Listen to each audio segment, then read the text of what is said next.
vamos a estudiar ahora lo que es el campo potencial. Sea el campo vectorial A,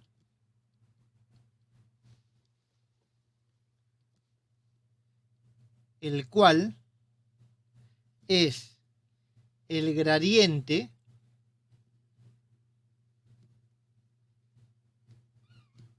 de un campo escalar phi.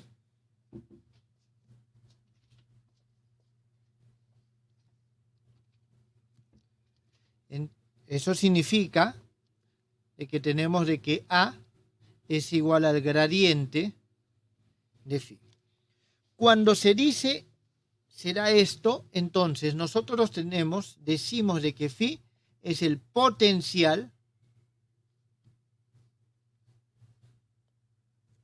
del campo A y A es un campo potencial. Es decir, si nosotros tenemos un campo vectorial que se obtiene a partir de un campo escalar por medio de la aplicación de un gradiente, entonces ese campo es un campo potencial. Jóvenes, lo estoy trabajando así con gradiente. En física solemos ponerle el signo menos. ¿Está claro? El signo menos al potencial. Eso es una consideración física. No es una necesidad matemática o es una convención que nosotros acordamos. ¿Está claro? Entonces ahorita la definición es de esta manera. Más adelante en el uso ya veremos el porqué de la necesidad de ponerle un signo negativo desde el punto de vista físico, no matemático. Entonces, aquí surge la siguiente pregunta. ¿Cualquier campo vectorial puede ser expresado como el gradiente de un campo escalar o no? Entonces, aquí viene la pregunta. No todos, solo algunos, y aquellos que se pueden expresar, es decir, que tienen potencial, se les conoce como campos potenciales. Entonces, veamos lo siguiente. Un teorema. Vamos a ponerle teorema 1 correspondiente al campo potencial. ¿Para qué? El campo, aquí vamos a decir A,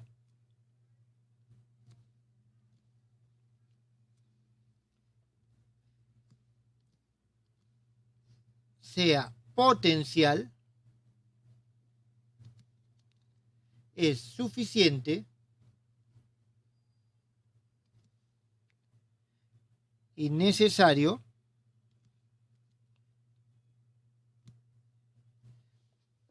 que sea irrotacional.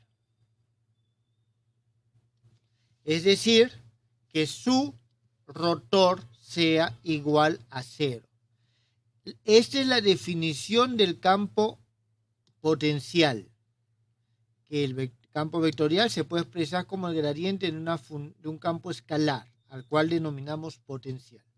Y la condición de suficiencia y necesidad es que el campo sea irrotacional. Veamos la demostración. Primero comenzamos con la necesidad.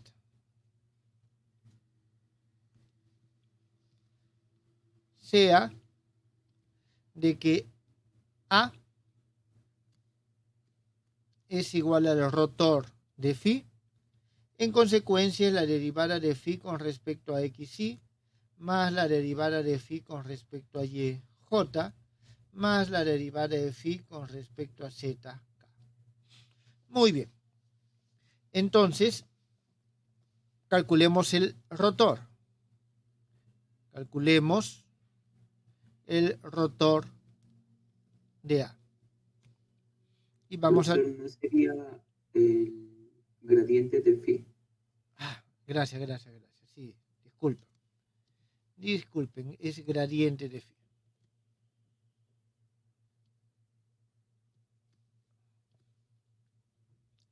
Gradiente de phi. Entonces calculemos el rotor de A. Y aquí tenemos que el rotor de A va a ser igual a la segunda derivada de phi con respecto a z y a y menos la segunda derivada de phi con respecto a y a z, esto es i, más la segunda derivada de phi, en este caso tenemos con respecto a x y z, menos la segunda derivada de phi con respecto a z y a x, j, más la segunda derivada de phi con respecto a y a x, menos la segunda derivada de phi con respecto a x y y. Y ustedes saben muy bien que las segundas derivadas son iguales, significa de que esto que está acá, esto es 0, esto es 0 y esto es 0. Por lo tanto, esto es idénticamente nulo. Es idénticamente nulo. Lo que acabamos de demostrar es una identidad que ya hemos visto antes, jóvenes, de que el rotor del gradiente de phi es igual a 0. Esto es idéntico a 0. Bien, esa es la necesidad. Vamos a ver qué es lo que pasa con la suficiencia. Para la suficiencia, nosotros decimos lo siguiente. Partimos al revés, sea de que el rotor de A es igual a 0. ¿Está bien? Entonces, si el rotor de A es igual a 0, la integral de A de dl no depende del camino. ¿Está bien? No depende del camino de integración.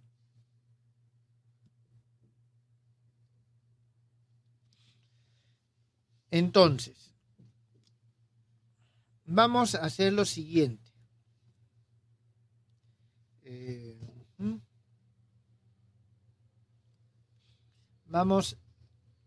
Tenemos, esta es nuestra cuerda L, ¿está bien? Y vamos a fijarlo, decir que este es un M sub 0, X0, Y0, Z0. ¿Está bien? Eso es lo que nosotros vamos a tomar. Significa, y este punto lo consideramos fijo, y este punto que está aquí lo vamos a considerar que es variable. Y este va a ser un punto que va a ser X, Y, Z. Entonces vamos a escribir esto. Aquí tenemos nosotros la integral a lo largo de L, de A, de dl. Esto es igual a la integral desde X0, Y0, Z0 hasta X, Y, Z. ¿Está bien? De P de dx más Q de dy más R de dz. Entonces, vamos a decir lo siguiente. Vamos a nombrar a esto como una función de X, Y y Z. Porque este es fijo. Este punto es fijo. Entonces, las únicas variables son estas. ¿Está bien? Las únicas variables son estas. Ahora, lo que tenemos que demostrar es de que A es gradiente de este phi. ¿Está bien? A es gradiente de este phi. Entonces, vamos a poner, denotemos esto. Es decir, de que todo esto es igual a esto. Y probemos que A es el gradiente de phi. Entonces, para eso vamos a calcular las derivadas. Tenemos la derivada de phi con respecto a x. Esto es igual al límite cuando un h tiende a 0 de, aquí vamos a tener phi, como estoy derivando con respecto a x, ese es x más h, y, z, menos phi, x, y, z, todo sobre h. Esto va a ser igual a lo siguiente, a ver si aquí abajo mejor, el límite cuando el h tiende a 0 de, y esto lo vamos a cambiar por su forma, y tenemos la integral x0, y0, z0, aquí tenemos x más h, y, z, p de x más q de y más r de z, menos, voy a escribir lo mismo, lógicamente con las diferencias correspondientes. Aquí ya no aparece este más h, ese cambio es el único que hay aquí concreto, y abajo, de una vez, ponemos nosotros el h. Listo. Entonces, nosotros tenemos lo siguiente aquí. Estas integrales no dependen del camino de integración. No dependen del camino de integración. Significa que yo puedo escribir esto de la siguiente forma. Como el límite, a ver, voy a ponerlo abajo mejor. Esto lo ves como el límite cuando el h tiende a 0 de una integral que va de x0, y0, z0 hasta x, y, z, más la integral que va desde x, y, z hasta x más h, y, z, menos esta integral que va acá, que es de x0, y0, z0. Que tengo que ponerlo más abajo esto.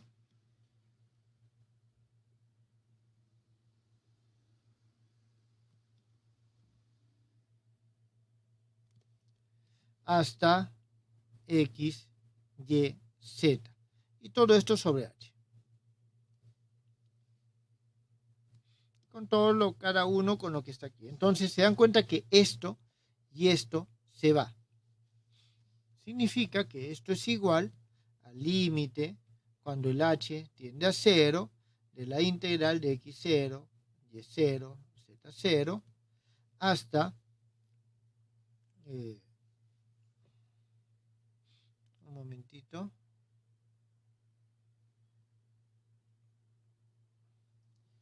No, aquí me estoy equivocando en algo. No, aquí ya no están los ceros, disculpen, jóvenes. Vamos a hacer lo siguiente. Sí. La integral de x, y, z hasta x más h, y, z y p de x más q de y más r de z. Dividido todo esto sobre h. Dividido sobre h. Bien. Aquí nosotros tenemos lo siguiente.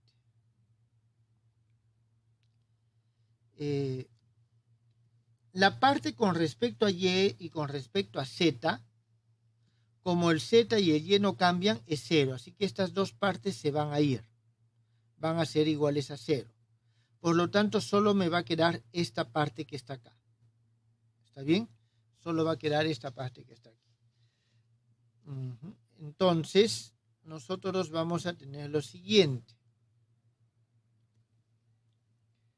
Que la derivada de phi con respecto a este x es igual al límite cuando el h tiende a 0 de esta integral. Voy a ponerlo de esta forma, 1 sobre h, la integral desde x hasta x más h de p, que es una función de x, y, z, d de x. Entonces, aquí nosotros aplicamos el límite a la integral, ¿está claro? Aplicamos el teorema de valor medio. Entonces, por el teorema del valor medio, nosotros vamos a tener de que esto es el límite cuando h tiende a 0. Voy a poner 1 sobre h que multiplica a p en un valor, este es el valor medio, y, z, multiplicado por x más h menos x. Entonces aquí ya nos vamos dando cuenta que este es el límite cuando h tiende a 0 de p si y, z, y esto no es otra cosa que p de x, y, z.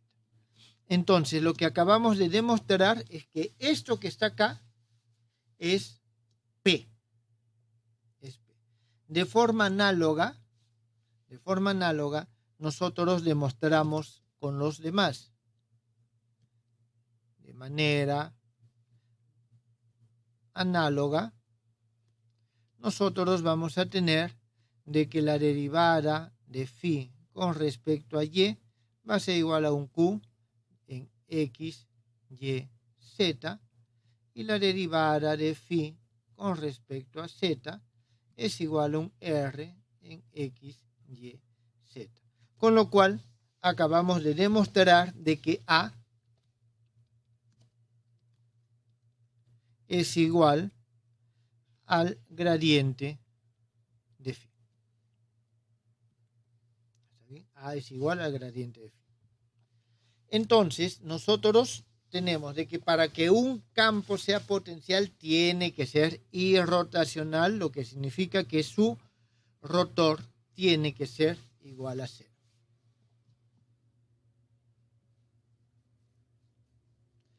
De esta manera, también nosotros hemos encontrado la forma de construir el potencial.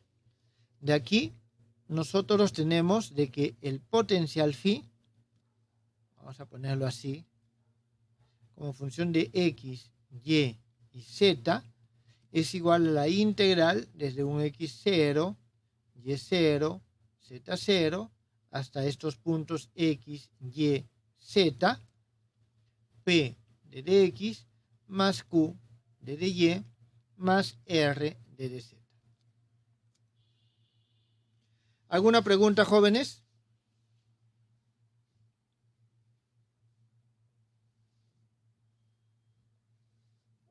No, profesor. Muy bien. Entonces, afín a lo del campo potencial vienen las siguientes preguntas, ¿no? ¿Cómo poder saber si es que un campo es potencial? ¿Cómo hallar el potencial? ¿Está bien? Si yo tengo un potencial, bueno, ¿cómo construir el campo potencial? Si yo tengo un campo escalar, ¿puedo construir un campo potencial asociado? Sí, todo eso. Entonces,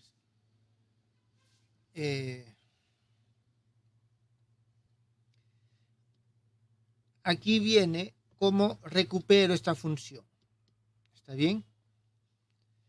Aquí hay un teorema más que es importante. Teorema 2, que dice lo siguiente. Para que la expresión... jóvenes, aquí hay una cosa que es importante, es interesante. Esto nos indica de que la expresión, el campo vectorial, el campo vectorial es un diferencial total, ¿está claro?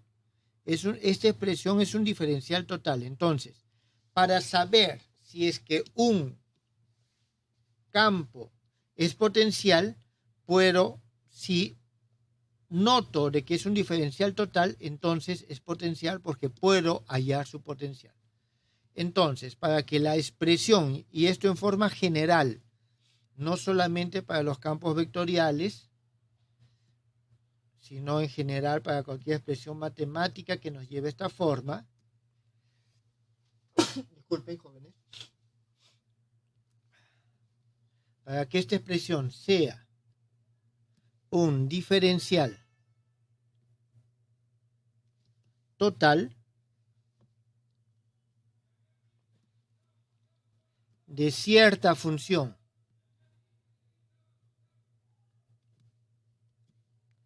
phi de x, y, z es suficiente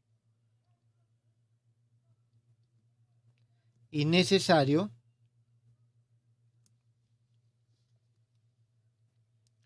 que el rotor del campo vectorial PI más QJ más RK sea idénticamente nulo. Es decir, puedo ampliar ese concepto a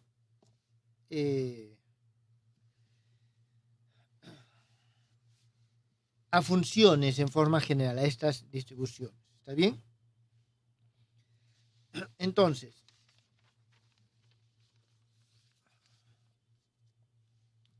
la demostración de este teorema está asociado a lo demás, ¿no? Es decir, nosotros queremos, no voy a demostrarlo, sino, a ver,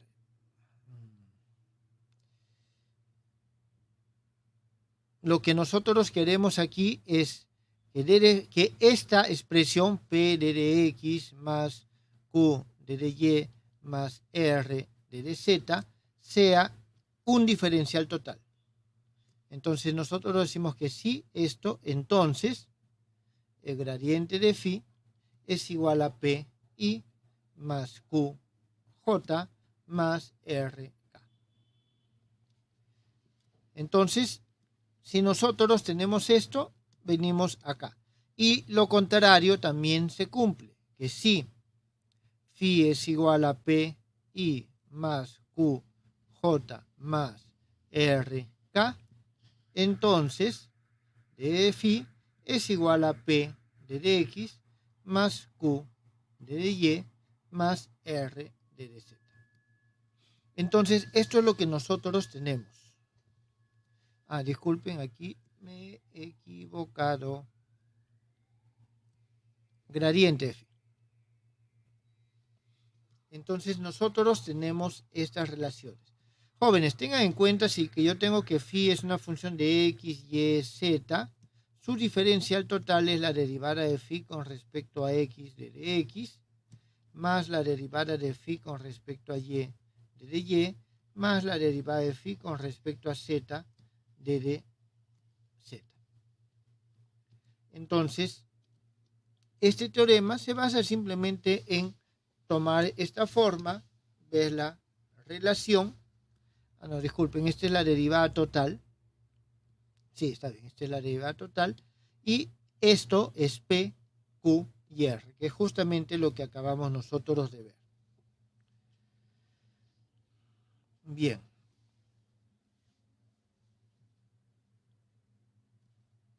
A ver, aquí una consideración más. Es lo siguiente, un momentito, jóvenes.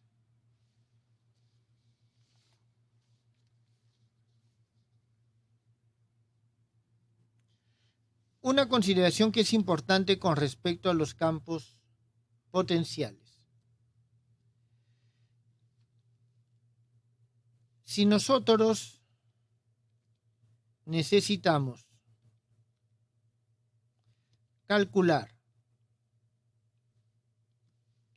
la integral desde un x1, y1, z1 hasta un x2, y2, z2 de esta expresión p de x más q de y más r de z, entonces nosotros podemos hacer lo siguiente.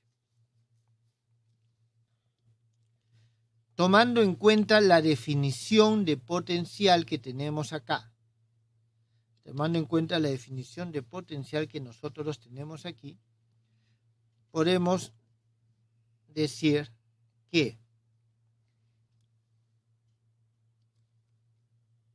phi x, y, z, ¿está bien?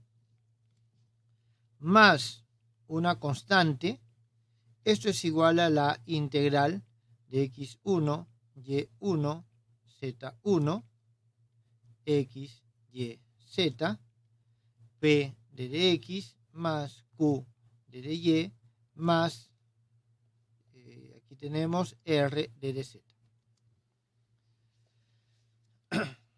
Entonces, ¿cómo nosotros hallamos? En primer lugar, o sea, esta integral nos da esto. ¿Cómo hallamos c?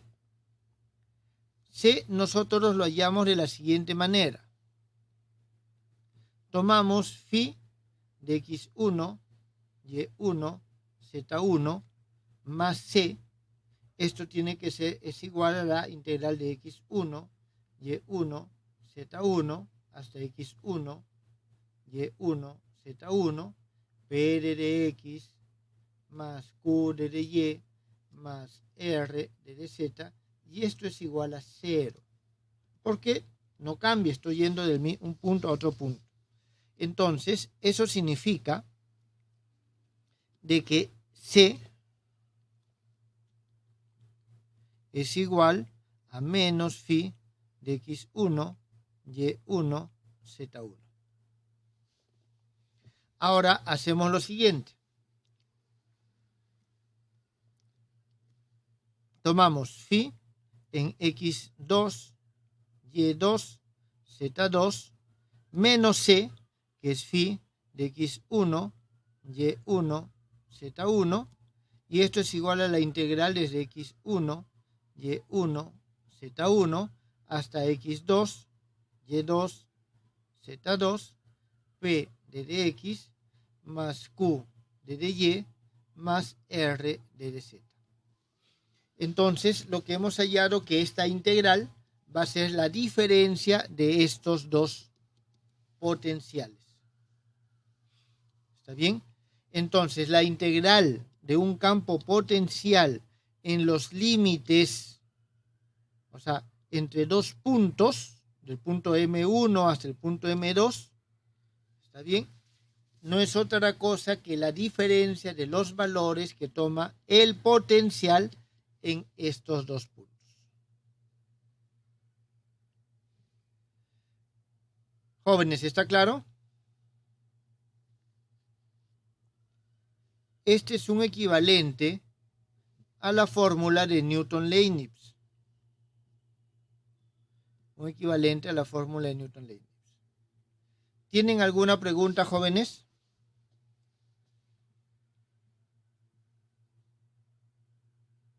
No.